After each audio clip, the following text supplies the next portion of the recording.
Welcome to Northwest Digital News. This is Friday Roundtable. I'm Chris Mornstead with Kyle Torgerson, and today our guests are Frank Morrison of the Community House and Angela Listy of Core Health.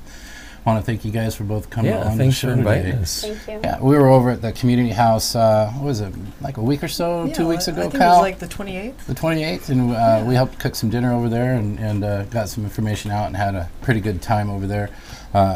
We did some videos over there with a couple of the girls that work there, Estrella and your daughter, and we were talking about a little bit about Core Health and a little bit about the Community House's dinner that's upcoming. Yeah. And we wanted to have you guys on again into the studio to talk about that. Thank you. And so here in a few minutes we'll get into the fundraiser dinner that they're having and introduce you to Core Health. But first, Kyle is going to give us a weather report. Talking about weather, let's talk about the weather. Today is going to be a high of 58 and a low of 43. It will be cloudy today. You can expect a mix of rain and showers, but Thursday there will be some sunlight. The highest day is going to be Friday with a whopping 65 degrees and Saturday, which is 39. So the weather's still fluctuating, but hopefully Thursday will become more common. You know, it would be great if you could make it so it only rains on the weekends, because all of my kids' baseball games are during the week, Kyle. And if you could make that happen, that would be super fantastic. Yeah, I'll get on that. Yes, thank you. But anyway. Remember that list we used to have where I was like, okay, we need to pay for better weather, contact Kim Jong-un. Yeah, he's got a long list of impossible tasks that he's supposed to complete, and he hasn't done one of them yet. That's why I guess we call them impossible. Anyway, Frank Morrison, you are from the Community House. Yeah, and that's right. Tell us a little about the Community House and yeah. your guys' mission here in Longview, Cowles County area. Community House, we've been around since 1988. I think it came about throughout the nation. Probably lots of shelters popped up around the nation in the late 80s because of the deinstitutionalization of mental health. Right. And so a good group of people got together, purchased this building. It was the Broadway Hotel. They started out with 30 people, and on an average day, we have 110 people at Community House, and it's clean and sober. So we screen out for warrants, we screen out for sex offenders, and we want to protect those that are trying to get off drugs, right. Those that are trying to get back to work, trying to stabilize their life. And so stabilizing their health is first and foremost, physically, mentally, spiritually, and then stabilize their recovery, whatever it's in. It could be in social anxiety, and Angela, she'll talk about that. And a lot of folks, they might not come in with money at all. Right. Most of the people, so there's very low employment. And so we help people get an income, and then we help them get housing. So it's kind of like in that progress. Right. And for the folks that don't know you, Frank, can you tell us about your role at the Community House and what it is that you do over there? Yeah, exactly. I should have asked you that first, but sometimes I get these things out of whack. But you get right into that, and it's great information. And I didn't want to interrupt you. Yeah. So, but go ahead and tell us what you do over there and what your role is at the Community House. So I'm the executive director of Community House. I've been there since 2012, leading Community House, and we. Now I'm a CEO of Core Health as well. So I'll tell that story when you ask me, but it's quite an interesting little journey to get to where we are today. It really is. Don't laugh at this, but you guys have kind of become a one-stop shop type of place for help for people in the community. That's right. And that is, it's just appreciated. I went to bat for you guys several times out in the community because I've seen your mission. Thank you. And I absolutely agree with it 100%. It's just awesome that we can do clean and sober and get people help. And those are the people that want the help. And we see a big issue with the homeless here in Longview. We see people living under the shelters in parks, under stairways and stuff like that. And these are mostly the people that cannot. A lot of them are on drugs, and they can't get cleaned up and come into a shelter like yours because we don't want them corrupting the other people in that shelter that are trying to get help. Well, and that's exactly why we had to start what we started. We, by 2015, the frustration of not being able to help those that were off the street get out of their addiction and stabilize, because a lot of times addiction is they don't want to face the realities of what they got to deal with, the stressors and all that. So to operate without, say, stay clean and sober, let's get healthy, but really not have master's level counselors there and chemical dependency counselors there and supportive housing, supportive employment. So yeah, we've become a one-stop shop. Right. You guys tackle the whole problem as a whole, and help that person in every aspect of their lives get back on their feet and get stable. And you guys have a very, very good rehousing rate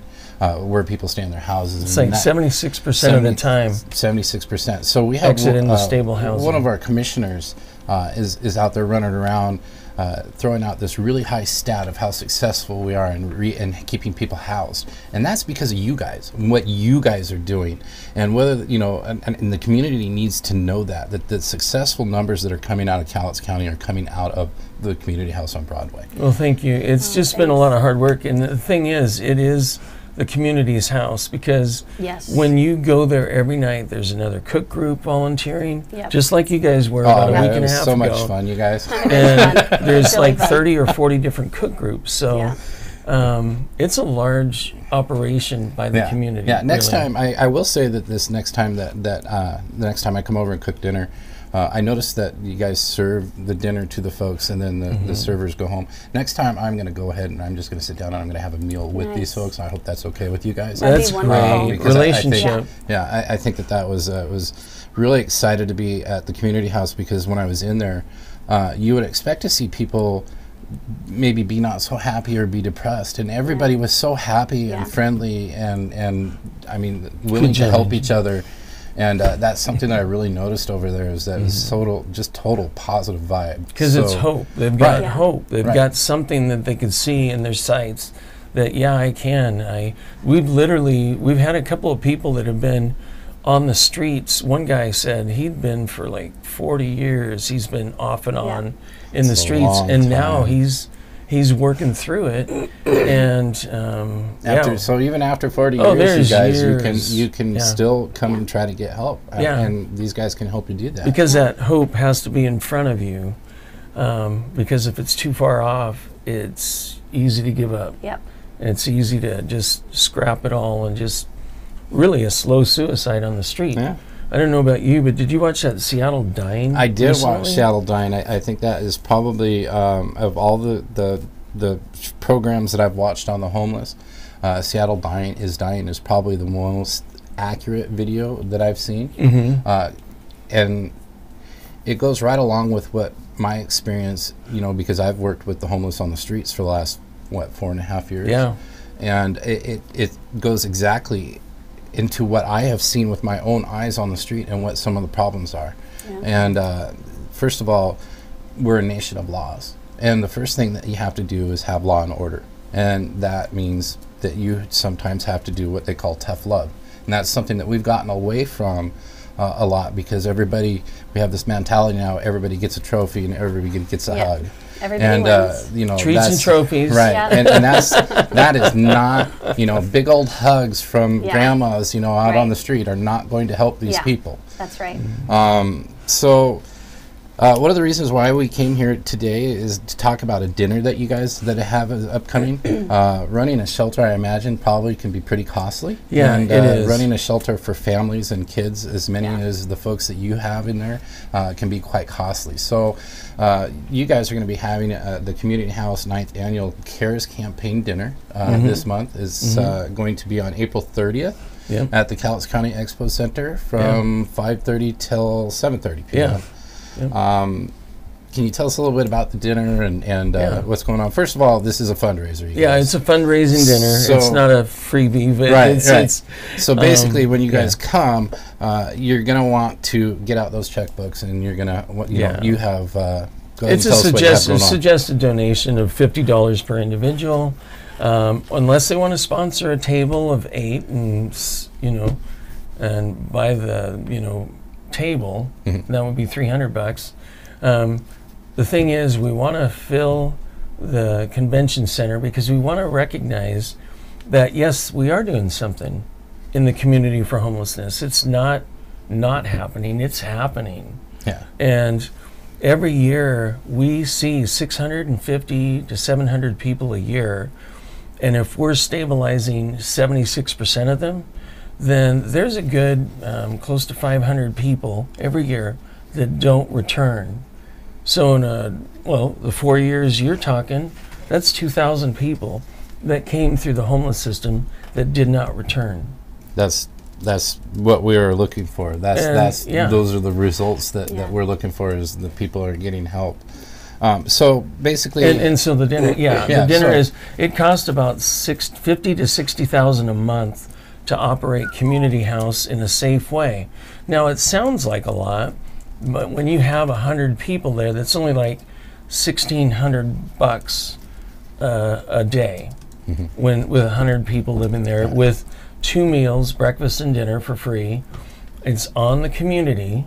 The community donates. No bills, no water, sewer, garbage bills for them. We do pay $3,000 a month for water, sewer, garbage. That's a lot of money. You would think that there would be. Do you guys get like a discount on that from the companies, the power companies and the water companies? We used to get dock recording fees, and that's been split like 3 or 4 ways. So we're what used to be $20,000 or $30,000 a year to help pay from the cities is down to like $10,000 to $12,000. So what the cities have done is or at least Cowlitz County or Longview, has reduced our bill like $500 a month. So it helps. Yeah. You would think that maybe they could, the Cowlitz County PUD could do a little something for you guys. You would hope, but that would be a nice way to give back to the community. PUD. Be great. And so. And so the people know that Community House, it has so much volunteerism. Yeah. And we've got our board president, Bruce Rosebrock, that's been in the lead for, must be like 15 years now. Bruce is just He awesome. Can't even keep track. He's an awesome But there's dude. there's a lot of our board members. We've got about 9 board members now. And we've got some new folks on the board. But, Hal Mankey, he's been there since the beginning. I saw pictures of him cutting the ribbon, in 1988. That's good, though. I mean, because, you guys have been around the longest, and, I really appreciate what you guys do over there. Thank you. What is your favorite aspect of this job, Frank? I mean, when you, at the end of the day, when you go home and you're sitting in your house and you're reflecting on your day, what's the favorite thing that you like? I mean, what is it that keeps you going? Well, I don't know if you know personal story. I've got 5 adopted kids, 3 biological, so we have 8 children. I think the ability to be in leadership of something that the community put together to where it would help families, because at Community House now, 60% of all population represent families. And so when I see, I've got our flyer here we sent out, we had 139 families last year, 139. The makeup there was almost 90 single mom families. So what makes me feel good, Chris and Kyle, Angela, is, protecting the kids. We have 230 kids in those 60% of the families, and helping them and helping the parents at the same time stabilize so that, the families can stay together. I mean, ever more so, we work with CPS and drug court, and a lot of times they say, hey, if you want your kids back, or if you want to get clean and sober and stay out of jail, go to Community House, because that's a clean and sober location. And so that's my biggest joy, is seeing the families connect and get together, and individuals, of course, obviously change their lives. You see the city councils, they get abused by citizens during citizen comment. It's just about every week. That's a tough job. On the homeless. Oh yeah, you better believe it. But there's this misconception that and these people out there that are you know, sitting on one side saying, well, we don't have shelters and we don't have things to help people in this community, and that's just not true. No, I mean, it's just not true. We have so much. We have like over 25 organizations in Cowlitz County alone that are helping the homeless people, and so to say that we don't have that and we don't have any shelters, that's just not true. We've had a shelter for over 25 years that has a very high success rate for clean and sober people. Our community has been very, very, very clear on which methods that they support. Last year, several of us tracked the donations that were given to these charities here in Cowlitz County, and you guys were the highest. And the low barrier ones and the ones there that don't require clean and sober, they got very little money from our community. Now they talk up, you know, that they get all this support from the community. They get just a very small amount of money from our community compared to you and several of the other organizations that are helping the homeless people. So it's very clear that our community supports the clean and sober. So I would love to see you guys expand a little bit, and you guys actually have. Yeah, we have. You guys have now a sister.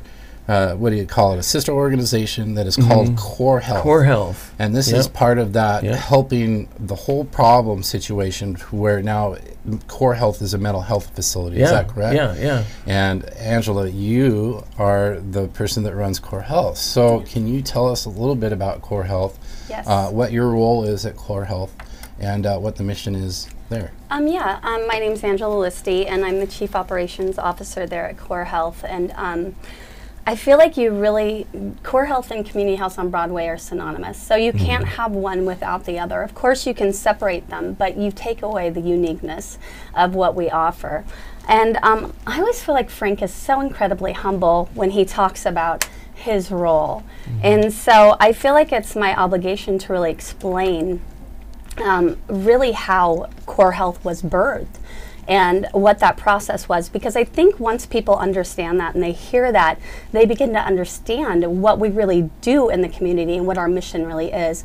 And if you want to get technical, the mission is comprehensive integrated behavioral health to reach the community, but that's just a technical way of explaining what we do. But when you get to the heart of it, what you would really see is that we're reaching into lives. We're offering services that are really accessing the heart of what our community is suffering or the things that they're experiencing. And what we do is really unique because we begin to see this vision unfold where we say, oh, look, this person needs behavioral health and this person doesn't have housing. So what if we give them mental health and they don't have housing? We're really missing key aspects of that holistic individual. And Core Health offers those aspects. But before I go there, I want to talk about the birth of Core Health.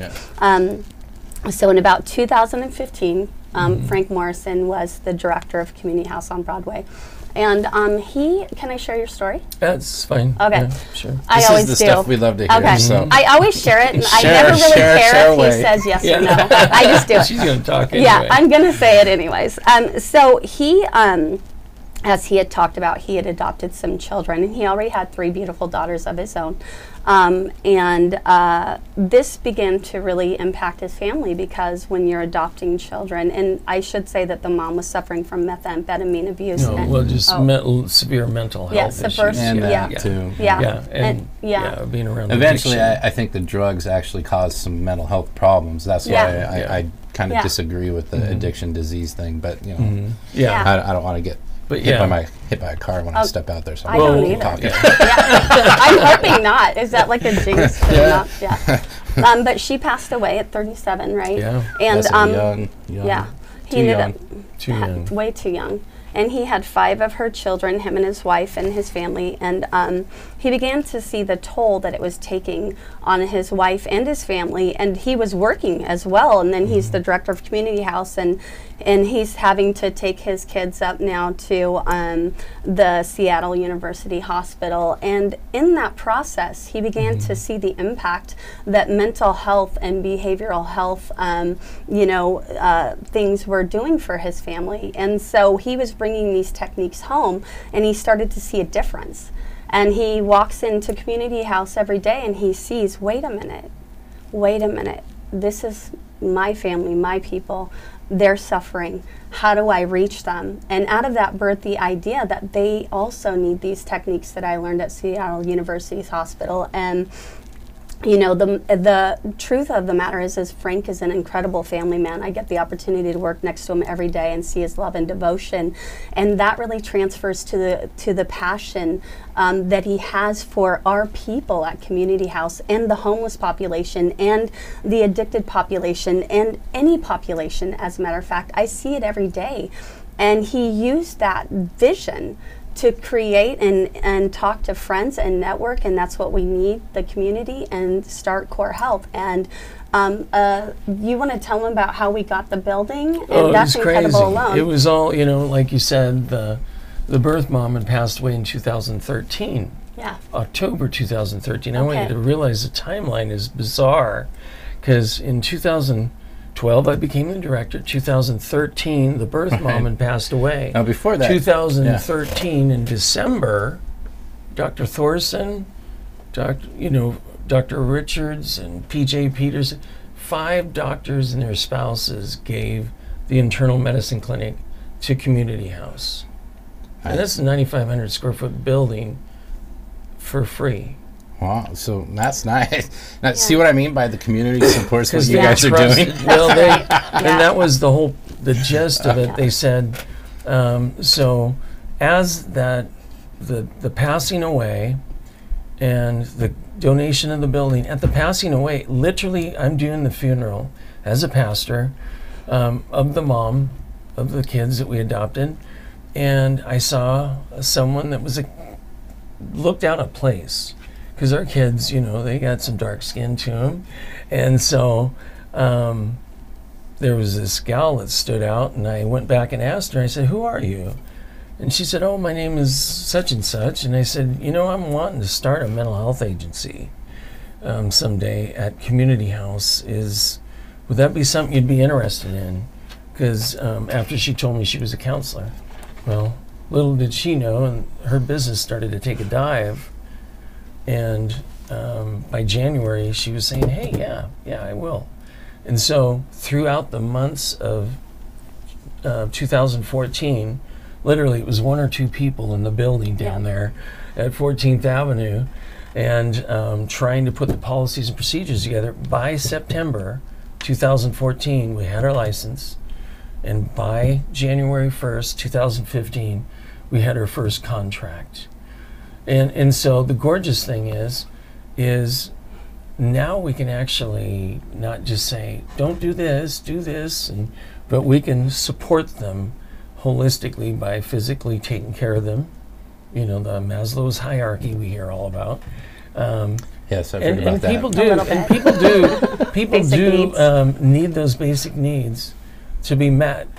But we need to honor those that are really trying to get their families on track and their lives on track. And so we got to focus on a certain population. Well, this is the population we're focusing on. And each year, if you think about it, we are whittling down the amount of homelessness that would be if we didn't approach it this way, if we allowed a wet shelter. Now, the Seattle Dying was really interesting. They had redefined what compassion is. And in the movie, you know, they show trash and tents and garbage and feces and crime and chaos in Seattle currently now. And it was policy. Love them, and you can't force them. Well, now they're driving by and saying, man, that's not very compassionate to let that person stay in their own muck and demise and keep traumatizing. What happens to single moms? They keep traumatized over and over and over again unless they get out away from the drugs. Yeah. And so compassion is taking care of people when they are wanting to get off of drugs, and you continue to help them, because that's a hard work. It's the hard work. You know, the city of Longview has coupled a few years ago the Cheever dollars, tenant-based rental assistance. Mm-hmm. The city council literally gives us a certain amount of money, each year, community house, and we hadn't got money for years for helping people house out of community house. Right. For years. And the city of Longview gave us some funds as long as they're participating in core health. And that's the supportive but that's portion the compassionate thing, right? Yeah. It's not you're forcing them. It's, hey, these guys want to get well. This is what it's going to take. And the city says, yeah, that's right. And so you make sure and you front load and you put people into housing that you think that will be successful because they've almost got to the point where they're self-sustaining, but they need to move back in, get the confidence alone, and so support that. Yeah. One of the things that we hear a lot from just about every city council person that walks around and talks to people on the street is we need more affordable housing. When you guys are placing people into housing, do you run into not being able to find people housing? Is that a real big issue for you, or is it easier for you guys to find housing for clean and sober folks than it is, say, for people coming out of a wet shelter? That's exactly it. It is hard because Portland, is coming up. The prices are coming up. However, we still manage to find people places. It might take a little bit longer, which honestly, if it takes a little bit longer and they're working on their recovery at community house, that's okay.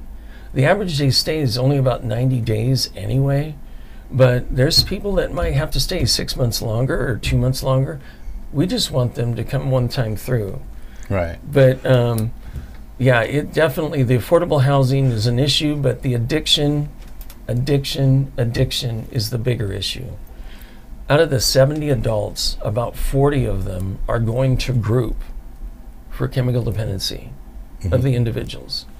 And while they're in group, this is the new aha for us is, group time is usually better on weekends or evenings for those that are trying to work, for chemical dependency. And we're talking 3-hour slots each week that they got to attend. So you know what? With all these families, we ended up watching the kids because there's lots of toddlers. Right. I mean, half the kids that we get, remember, that's like 125 under the age of 5 that we see each year, and there's a lot of babies. We watch the kids while the moms or the dads are going into their Right, you guys actually have like a little daycare off of the kitchen there where they can come in and read and do books. Yeah. Another thing that I've heard, because I may happen to, full disclosure here, folks, I may go to lunch every once in a while with the director of the board of directors, Bruce Rosebrock. And, so he's been talking to me about core health ever since it was in conception. And one of the things that he keeps telling me about it and that he's really, really excited about is your involvement with the schools and mental health help for the kids at schools and how the schools are coming to you guys like crazy and just they love your program because they don't have to worry about sending a student into a drug environment to get help. And so that is another thing that the community needs to understand is that you guys are an avenue for you're just safe. You're safer. Yeah. And that's really thankful for that. You know how many kids we see each month in the schools? I don't. This is good stuff to find out. So how many? Over 600. Well, no. In the schools, though, in the schools, we see 200 kids a month in the schools in Cowlitz County. And a few years ago, we just started to go to the schools, and they were surprised, like, hey, we don't got any money. I said, well, we're already paid money by Medicaid to provide services. Now, we don't, Core Health does not make a lot of money. We barely make it by. But that population's worth going after because that's the future. And parents that are back to work, if you take them away for counseling sessions, that parent's going to have to miss work quite a bit. And it's a 2 or 3 hour journey by the time you go pick up your kid, blah, blah, blah. So we just meet the kids in school and we take them away for about a half hour or 45 minutes. And when the teachers and the counselors and the parents agree is a good time. And every day, I mean, we went from 2 employees to, for core health to 70. Yeah. 70 employees. 70, Wow. yeah. That's Well, pretty good. And you then guys. I wanted to say something about the schools too. I really want to say that we have worked really hard to create a system where we can be there and be available and be present. So we have our clinicians conduct intakes, which are assessments for mental health right in the schools. We have them with doing programs and groups right into the schools. So we try to make it a place where the parents can feel safe also, where they are interactive and they know that they are welcome to these things at any time, and they know that their children are being well taken care of. And when the parents can't come, it puts a lot of grief on them sometimes, and it makes them feel like failures, and they'll call up and say, I can't come, I'm so sorry, I'm a single parent and I'm working, I have 5 children. And we're like, you know what? We're going to send a clinician into your house to do that exact group alone with you and your kids, because we do believe this. We believe that in order to stabilize a child, you need to stabilize the family. What we know about trauma and intergenerational trauma and even coping skills, they come from the family, they come from the home, and what you learn at home seems really natural and really normal.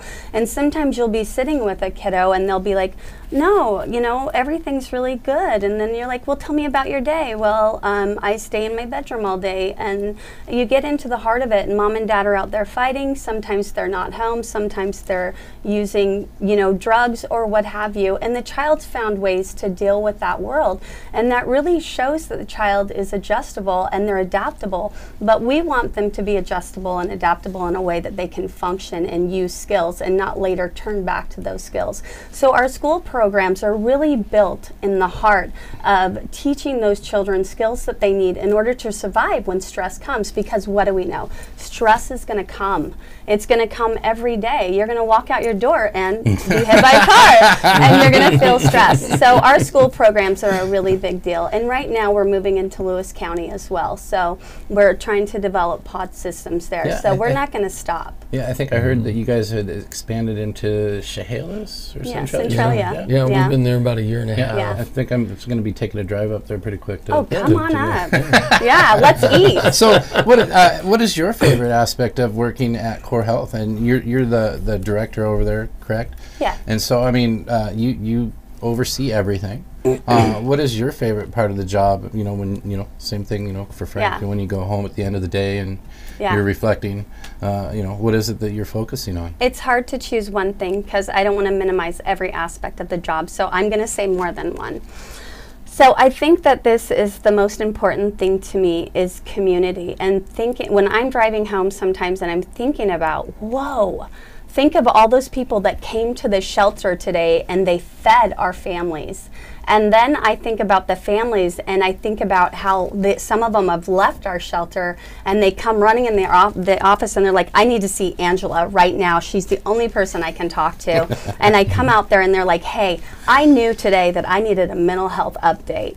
And so they've been out there working in the community themselves, using their own coping skills for a year, and they're like, it just dawned on me, I'm starting to fall back.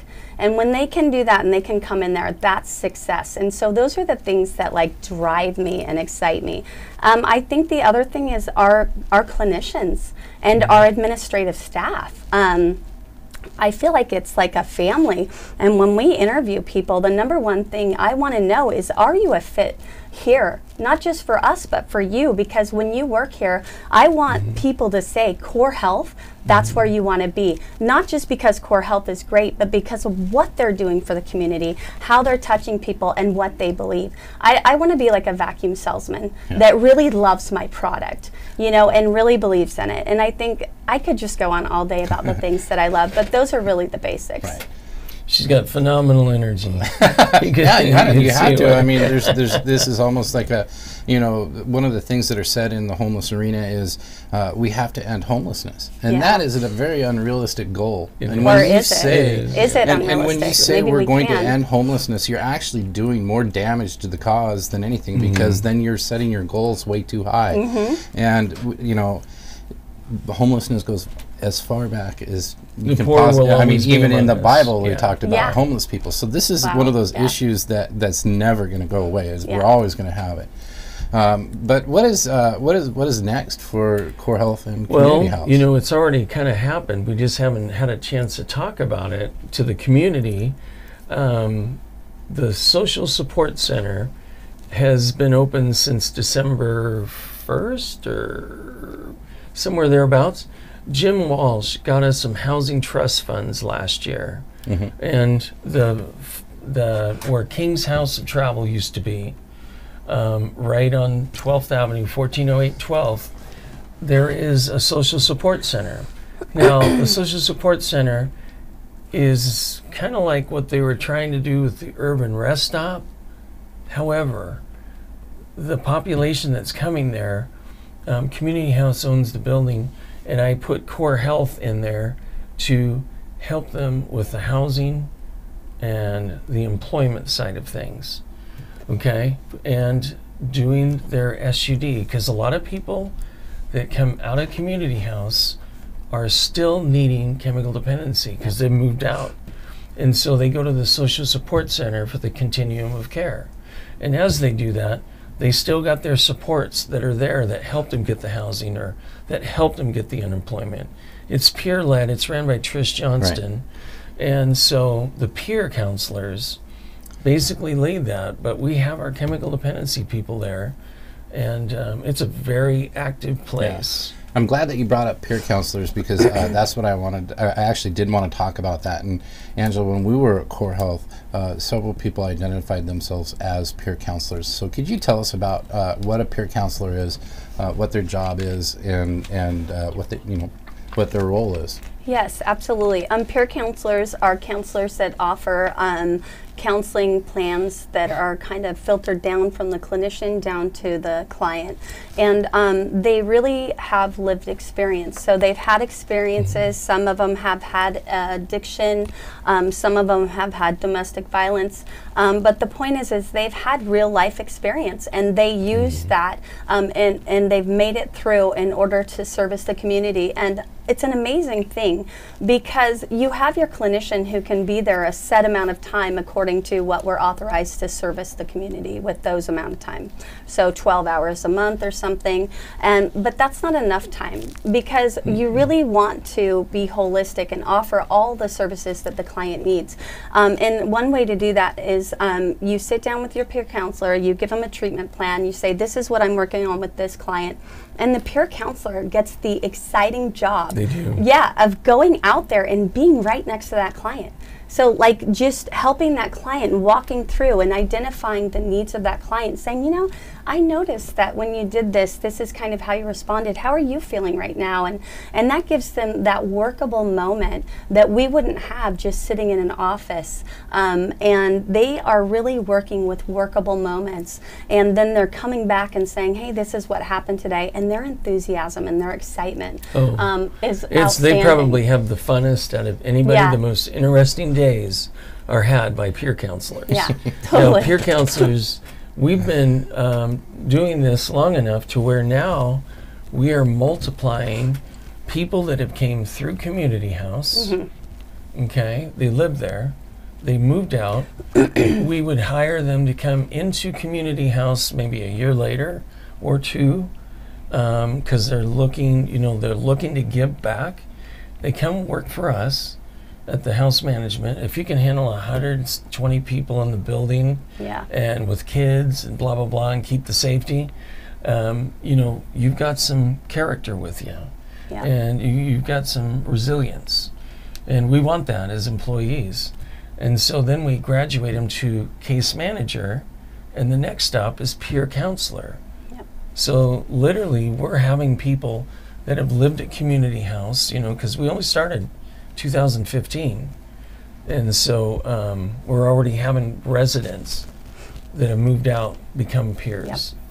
So they're kind of giving back. To well, the it's community. just a full circle of, you're literally creating employment in the community with peer counselors, and it's like almost like the what are the sponsors? You know, for drug and alcohol, they have sponsors. Well, these guys are really kind of like sponsors, but they're paid to do it because they do the mental health side too. Yeah, that's why I Core Health and Community House is just, to me, it's a perfect combination. But seeing Core Health and seeing what it's about and seeing the people that work there, it's literally the perfect organization in my mind. Because you can have someone that, you know, can talk to you and help you, but they won't really understand you unless they're in that position or suffer from the exact same things you've been through or are currently suffering through. And then it's literally perfect. You get that connection and you know each other. And then, you know, you help that person, and then they themselves may want to join and talk, and it grows by itself. And that's just, it's beautiful to me. It's amazing. Because they're so zealous, or they have so much zeal and hooray, I came out of slavery, you know, from addiction. Hooray, I came out of poverty. And they've been forgiven for much. And so to whom much is forgiven, man, they want to give all the more because they're just so appreciative.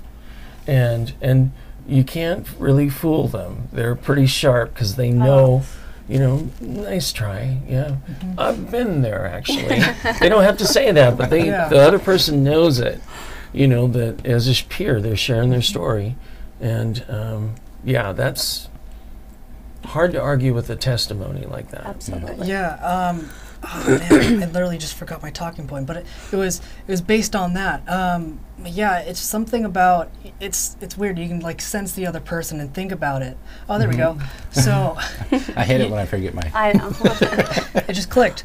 But for people that are homeless, or for people who have a chemical dependency or mental health problems, their minds are clouded. They can't see past. The brain has been damaged. Absolutely, they can't see what's in front of them. All they see, they see what's in front of them. They just can't see past that. It's just this mental wall fog. Right. And to have someone there that's like, I've been there, and this is literally the first step. That's exactly it. It's the first step that really matters. That's right. Well put. And for people who are chemical dependent and so on and so forth, that's their lifestyle. They don't know.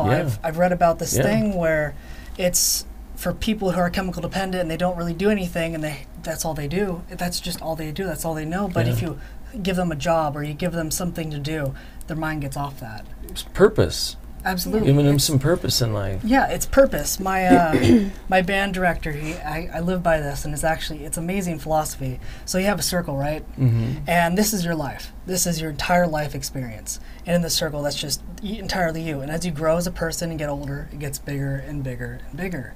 Well, if your life experience is small and something is overwhelming, so like this circle can be this big, can be this big.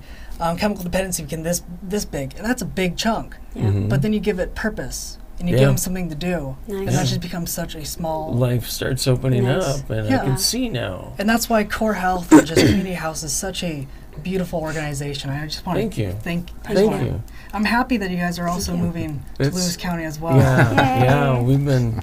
Lewis County is a big need. Exciting. That's the biggest. Oh, it's huge. That is a big, huge county territorially. Going all the way up to Mount Rainier, it's like, oh my goodness. So this is a very, very, very hard job, you guys. And there's sometimes, not everything goes good. And it can actually, it can wear on you. You can probably become depressed, if somebody falls back into this place or something. And there's probably days where you guys feel like you just failed. But what is it that keeps you guys going and stops you from burning out? I mean, you've been doing this for how many years now? I mean, after a while, you would just even, you would think that you would get burned out doing this stuff. We were going out cleaning up homeless camps and stuff like that for 2.5, 3 years. Fighting and fighting and fighting to try to get the right things done here in our community, and you just get burnt out. It's God.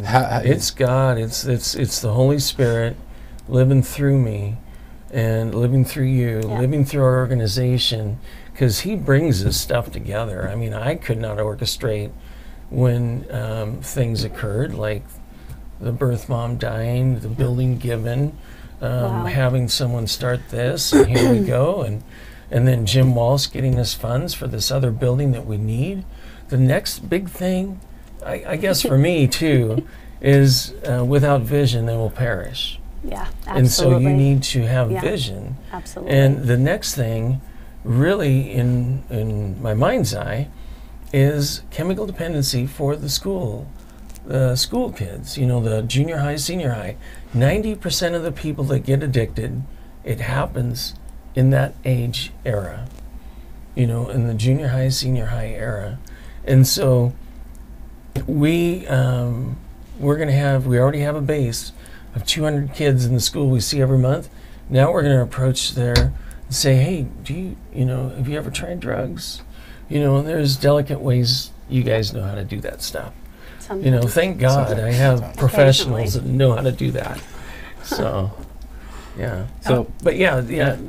How about you? I mean, what stops you from burning out? I mean, well, honestly, it's a challenge, right? But I do have a really great story, and I work on it every day. And of course, I have friends and family and things that I can turn to. So really living what you teach others to do, social supports, going to church, whatever. Church can be anything for you, whatever that, grip is. But for me, one day, it was a revelation. I was driving down the road and actually thinking about Frank. So all I can see driving down the road is Frank's face. And, right? Wow. So I'm like, oh yeah, well, right, boom, no. But I'm like, oh, I wonder what Frank would think of this. Oh, is this good? Do I have to do that? Should we start this? Should we do that? And I'm like, what the heck?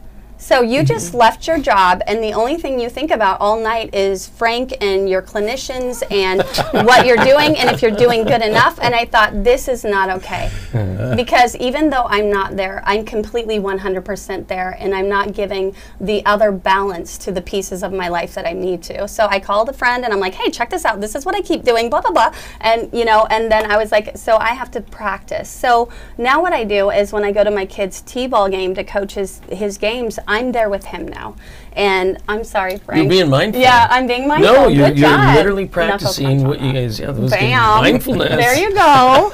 So I think that's how I keep from being burned out, is just trying to practice the things that I teach. And some days I do feel burned out, and I'm like, oh my gosh, and then I feel sad for the families, and then I'm like, pull yourself out of this and, go sea-doo or go snowboarding or do some crazy break-free ribs. She does some crazy. Yeah. She went to Rome on her own last year. I was like, holy cow, you were staying in a castle with no electricity. That's terrible. In a castle. It was super cold. It was super cold, and she was by herself. Yeah. Woo! So that's her release. I want to thank you guys for coming on the show today and you. giving us a look at this. Yeah. Again, we want to direct people to come out to have the dinner with you guys on the 30th. Yeah, please. We definitely need the supporters financially, and we know that this is a community effort. That's right. Now, you guys actually have a contact person to get a hold of if somebody would like to get tickets or a table. And I would suggest, if you guys have the $300, get a table, because it's fun to take your friends to this. They'll have some silent auctions. You guys will be having a dessert dash. Yes. And of course, if you guys don't see a dessert that you like, or you don't see anything in your auction, you can just make a donation directly to the community house as well. Yeah. But if you are wanting tickets, who is the name of the person that we contact for this? It would be Nora or Mariah. See Mariah M at chobLV.org. And the phone number off to the right is Nora's cell number. And so if you want to go, just call them, contact them. It is kind of a little bit last-minute long view. So a lot of times we don't hear when people are coming, and they just come. And so, but yeah, it'd be appreciated if you did RSVP. Yeah. Okay. Yeah, I did put it in the chat. I did pin it. So if you want to contact them, you can. And if you can't get a table or you can't go, I really recommend serving food and just helping out in any way you can. Yeah. It's really self-rewarding, but just seeing the smiles on the kids' faces, because there's so many kids, so many families. They're precious. It's good too, because it's a safe place for them. when we were there, we got to see a mom give a prayer, and in the prayer she was thankful that her son had 2 good days at school, and so that was pretty cool to see that, and that we have bad days, we have good days. But anyway, and we have tutors. Literally, Long Beach School District, we have tutors 3 times a week. Yep. Come into community house and do the young kids and the junior senior high. So, can I give a shout out to the people? Oh yeah, okay? Absolutely, for sure. You know what? I just want to say thank you to all of you who are watching, all of you who are involved, all of you who care, because one of the things that we lose in society is the time or the energy or anything to see what the people behind the scenes are doing, and you're the behind the scenes. You're the ones that are providing us with many donations and many means to service this community, and we could not do our work without you. So thank you so much. I really just want to say thank you. Yeah. And one last thing before we go, I want to touch again real quickly on your support center. If you're sad or lonely or depressed, or you just need somebody to talk to, this is a location that you can go to. If you just need a hug, man, you can go to this place. It's 1408 12th Avenue.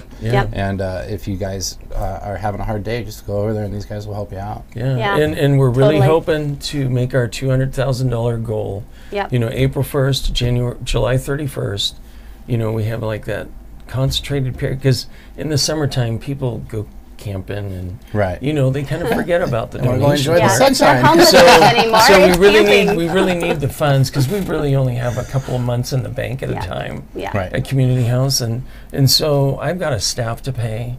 And I've got the building that's a 1925 building. So it sure helps, because it is a community-wide thing. So Well, thank you guys for coming on the show Thanks today, and I look for we're gonna keep track of you guys. Great job. This is your first show on your own? Second show on our own. Show without Kevin. So which one was your favorite? This one or the last one?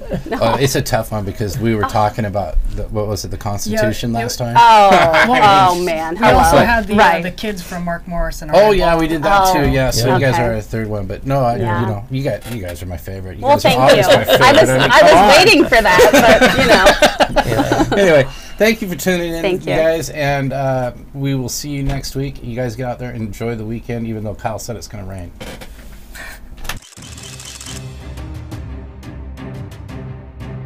This concludes today's live programming on Northwest Digital News. Thanks for joining us for this special broadcast. Heard around the world in more than 70 countries on YouTube, Instagram, Patreon, Facebook, and Twitch TV. If you enjoyed a story or guest we had here on Northwest Digital News and would like to strut your stuff on the broadcast, email us today at wainfo2017@gmail.com or call or text to 360-545-3501. We're always interested in unique stories, topics, and guests to share with our worldwide audience. Before you go, don't forget to give us a big thumbs up and comment on the Those of you who'd like to financially support the broadcast, you can do so at patreon.com/Northwest Digital News. We thank you for your patronage. On behalf of Chris Bornstead, Kyle Torgeson, Stephanie Hunter, and all the people that made this broadcast possible, I'm Kevin Hunter. Till next time, take care.